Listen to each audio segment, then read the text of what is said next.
Hi, everybody. It's Okay. Monica and Jan. Yeah. So you're going to start by talking to them, and I'm going to see what happens if we put our link into the chat, Okay, great. if it'll show up on Facebook. Put And the camera down a little bit so that I'm looking at the camera, not the top. okay. Very, very good. So we want to welcome you to the Rich Relationship Show. Jan and Monica here, husband and wife, almost 22 years. This year will be 22 years. And we've been together for 30 years. We met at my very first day of UCLA on the sailing team so many years ago, 30 years ago. And this handsome, strapping man, not so much back then. What are you talking about?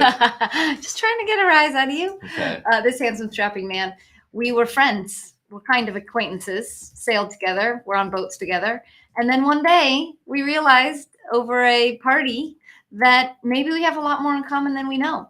So we began dating 2 years later, and up and down, up and down, up and down, which is a long story for another time. But we believe that relationships are one of the most important assets, one of the most important commodities that we have. Our relationship to ourselves being the first and most important one. Our relationship to the people in our life that we love, our family, our friends, our family by choice, people that we've become friendly with because maybe our family of origin wasn't the place that was safe or accommodating or loving or what we needed. So we've come to learn that relationships are very complicated, relationships are very tricky, and that there's far more than just the relationship to ourselves and our loved ones.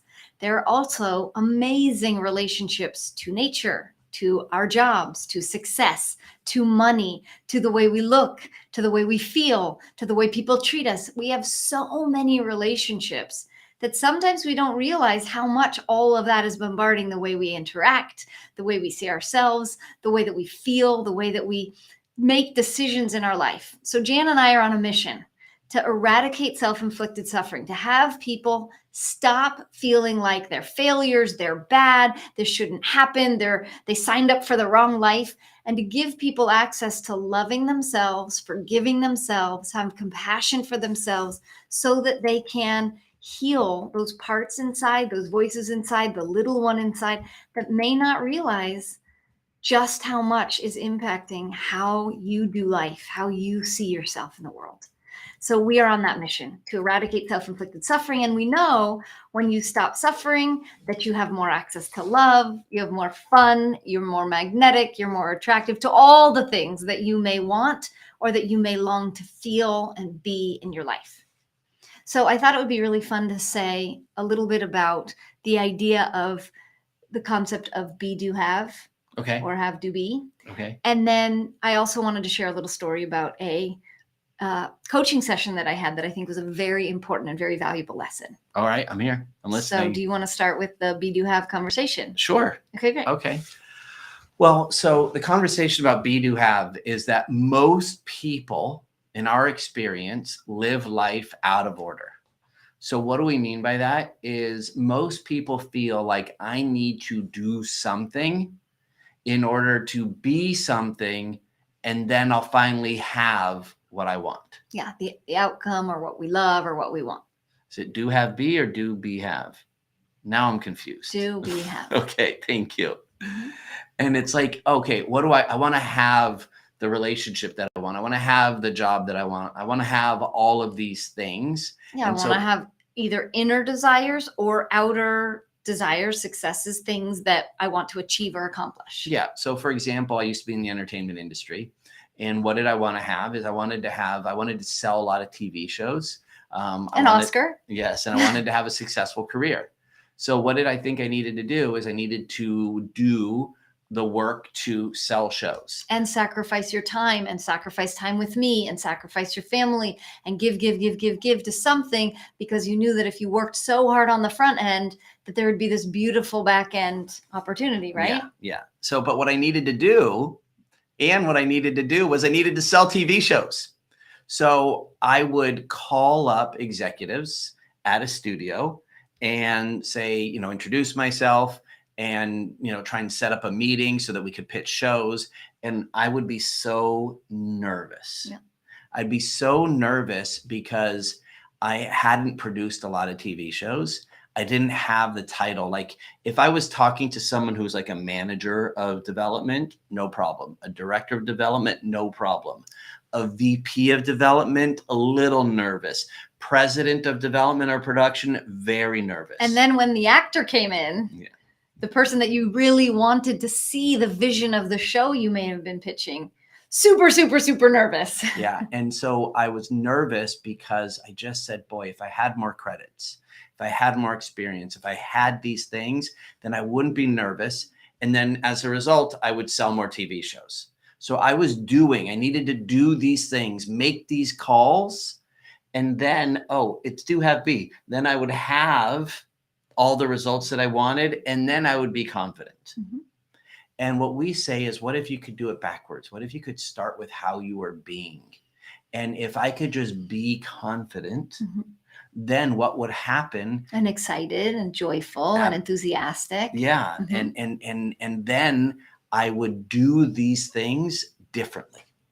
I would get on the phone and I wouldn't be so nervous. I'd be Jan because I'd be confident, just be myself. And if I'm doing things with this new way of being, then I'm going to have the results that I want. Yeah. And so what does all of this mean? Basically, you still get to do. We still have to be in action in order to create the results that we want, the relationship that we want, the financial results that we want. We still have to do those things. But where is it coming from is the place to start. And that's like, how are you being? And you can really look at, how can I be confident? How can I be excited? How can I be loving? And so that's the be, do, have conversation. Yeah. So the reason that that's so important, and what you'll get to learn as you learn from Jan and my musings and ponderings and conversations and everything that we want to share and create a space for you to interact and engage and ask us questions, is we're aware that there were certain pivotal things in our relationship that we needed to learn in order to have a successful relationship. We knew that coming into it, we had our set of tools, and we also had a huge set of differences. And for a long time, we never celebrated the differences. The differences were the conflict. They were the things that were different between us that would cause us to fight, cause us to misunderstand each other, or cause us to not have the fulfillment of the human basic need, which is to be seen, to be heard, and to be understood. So if I'm telling him a story about how I feel about something and he doesn't agree and reflect how I'm feeling about it, or he's doing all of these things all the time in order to be happy someday, I'm never going to have this happy, jovial, amazing, loving, fun husband. I'm going to have a stick in the mud husband who's going to be miserable to be around until someday he makes it, and then we're going to get to be happy. And I can tell you that it was almost the demise or end of our relationship. We almost couldn't make it through that. We couldn't come back from all of the pain and suffering that caused the two of us, until we got our own coach, until we started learning how there are tools, there are perspectives, there are things we get to learn to be able to actually navigate all of this chaos and all of this difference between us. And so we get asked a lot of questions from our clients and from the people that participate in our classes and programs. And so this morning I had one of those things that came forward, and I thought it would be really neat to share it. Great. So this client is an amazing client, very, very kind, gentle soul, very loving, longs to marry the woman that he's been with, longs to have a beautiful family with her. And there's been this experience that I've had of hiding. Why are you hiding? I don't know why. You hire me as your coach, and yet somehow you kind of drag your feet to plan your sessions, and you drag your feet to make the changes, and you get a little bit defensive when someone gives you feedback. And so I was asking this person, why do you think you get defensive? Why do you think this happens for you? And of course, at the beginning, when you're a little bit resistant and you're being called out a little bit or called up and called forward, you may feel a little confronted, or you may feel like, I don't really have the answer, or I haven't thought about it yet. So, the answer is typically, I don't know. Mm-hmm. And I asked him, is it possible that you have a conversation that isn't just your conversation, but that you've been watching your mother and your father have this conversation so much of your life, and all of a sudden you've taken it on and never understood that it's not your conversation? Okay. So I explained the whole concept of epigenetics. Mm-hmm. Epi, EPI, meaning on top of our genes. So we have genes that cause us to have our hair color and our eye color and certain characteristics about us. But then in the last 10 years, there's been all of this study that there are so many more things that impact our genetics, which is the epi, the on top of our genes, is lineage, historical information from our family and patterns that impact who we are. Right. So I had said to him, did you ever witness any struggle between your parents or for individually for your parents? And he said, yeah, a lot of the time. As a matter of fact, my parents got divorced at quite an early age because they just couldn't reconcile their differences. And I said, and so as a result of that, did you witness both of your parents trying to prove themselves constantly, either to each other or to the world? Yes, both my parents felt like they had to prove themselves. And actually, both of them still feel like they're proving themselves. My mother is seeking success and my father is successful, but always hungry for more and more and more and more. And I said, is there a chance that you saw that over and over and over again? And all of a sudden you decided, I need to be successful that way. Right. I need to prove myself. So what happens when you're a person that likes to prove themselves? You don't want feedback from the outside world, because every time you get feedback, you feel like, oh, this means I'm wrong. Right. This means I'm doing something wrong. This means I'm a failure. This means I'm broken in the way that I've judged myself as broken. Right. So it was a beautiful conversation where all of a sudden, you know, that light bulb moment that goes off in someone's eyes when they feel like, oh my gosh, you are telling me my life story. And I don't even know all the details of this person's story yet. Like, he's a newer client, so I don't even know all the details. And yet I could tell, based on the way he operates, he's so loving and so kind and so generous, and yet doesn't feel comfortable getting feedback from his partner, doesn't feel comfortable getting feedback from other people. It's like, wait, let me put these two things together. Where did this start?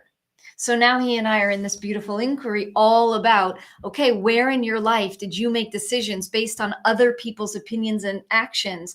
You've owned them as your own, and maybe they're not your own, and now you get to heal. If that's not yours, what is the lesson that teaches you? Yeah. So here's what I'm hearing you say.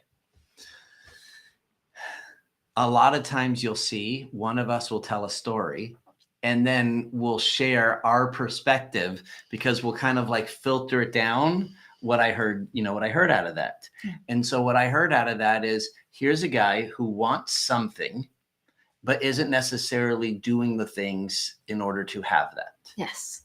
And so what I hear then is a conflict between what's logical. If I do this, I will have that. And yet I'm not doing this. And I don't understand why I'm not doing this. And what we know is that usually when there is something that we want to be doing, we should be doing, it'll make our life so much better, and we're not doing it, there's some sort of ingrained story or trauma or misunderstanding from an earlier age that's causing us not to do that. And so the work to do is go, I wonder why. What is the reason? And, we're going to teach all sorts of different strategies on how to do this, and different real clear ways on how to do this. But, you just asked some questions and you heard, oh, like, you saw this growing up. If you saw your parents, arguing all the time about eating beef jerky, because they just could not choose which kind of beef jerky they wanted to eat, you will grow up and you might say, I'm never going to have beef jerky in my house. Or because the source of the argument seemed like it was about the beef jerky, but underneath that beef jerky argument is a deeper misunderstanding. But the person will think, I'm going to do the opposite of what they were doing in order to not have that issue myself. Right. And so if he saw his parents being a certain way, he's like, I'm going to do the opposite. Yeah. And, it's funny. I had a client today, and we were talking about their relationship with money. Mm-hmm. And we were talking for like 20, 30 minutes about just their inability to spend money freely on themselves so that they feel like, you know, if they're- Celebrated and Yeah, 'cause cherished and valuable. so many people, because we work with people who are earning a lot of money, Yeah. and so many people, no matter how much they're earning, they're still not comfortable spending it on themselves. Well, they either came from not having a lot. So the fear, deep ingrained fear, usually subconscious, not conscious, is I can't spend it because what if it's all gone? Right. I always need to have more. So I can't spend. I don't deserve to have it spent on me. Yeah. Or they've just never witnessed anybody spending money. Yeah. So now they have this money to spend on things and they just have never witnessed, they've never dreamed that big. Yeah.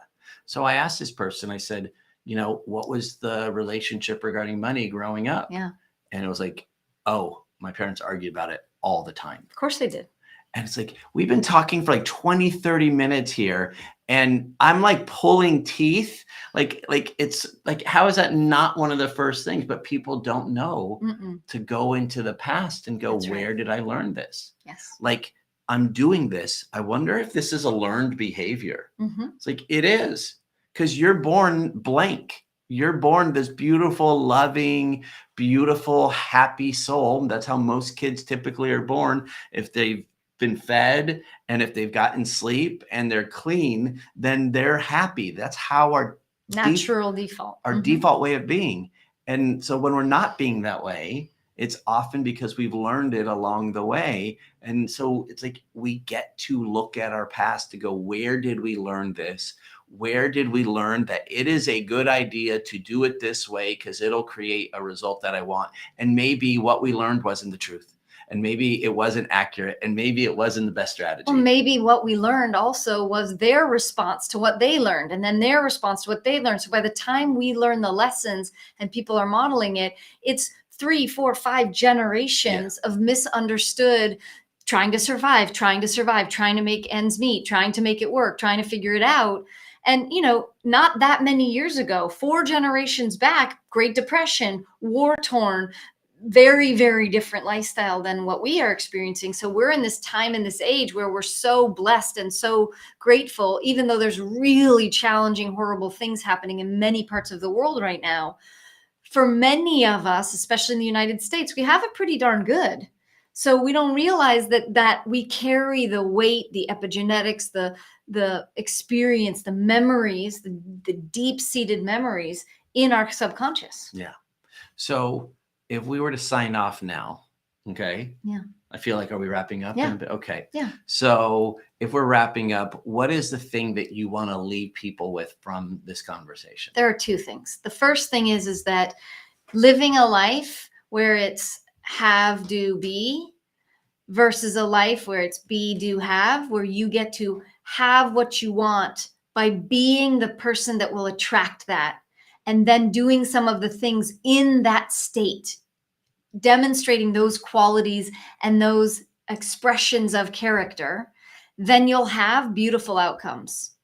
Probably 90% of the time, 80% of the time. Like, it's a pretty high number. So that's the first thing is, can you live a life where you are learning to or being your best self, being positive, turning things around, not choosing to see only the negative in yourself or others, but constantly looking for, how is this lesson coming to me to serve me? How do I reframe it into a positive rather than just a negative? Grieving, being sad, being angry, and letting that move through you. And then being able to attract to your life what you want. Can I just add to that? Yeah. So one thing that you can do is you could literally choose a way of being, like a word. And when you start your day and you go, today I'm going to be courageous. And then as you go through your day, you could say, how would I be doing this differently if I was being courageous? How would I make this call? How would I have this conversation? Beautiful. If I go to the gym, how would I be that way? So choose a word, a way of being that inspires you, a quality, and take it on and see what it's like when you live the day through that way of being. Beautiful. Great. Then the second thing that I want to bring forward is, you have an opportunity to recognize what's yours in your life and what's not. And the one place you want to start looking is, where in my childhood, when I was young, so the littler version of you, you'll hear us talk a lot about inner child and the little version of you. Where in my childhood did I see things characteristics, ways of people being treated, people relating to money, people relating to success, people relating to suffering, people relating to their environment. And I took on that meant something about me. And if you could discover one thing, it will be like the domino effect where it will knock over these beliefs that you've had that may not actually be yours. And if you can see, oh, I learned that from my mom. I learned that from my dad. I learned that when my parents did this. I learned that from my teacher. I learned that when my coach told me I was dumb or not fast enough or not good enough. I learned it from this and I took it on. If you imagine that what you took on was a backpack, you took that backpack off and there was nothing guiding the path in front of you anymore from that past, the way that you've always been, what could be a different outcome? What could be a different step? What could be a different experience or expression of yourself you would be interested in? Great. So I see someone just commenting on the Facebook thread. Hi. So Good to see you, Monica. Yeah.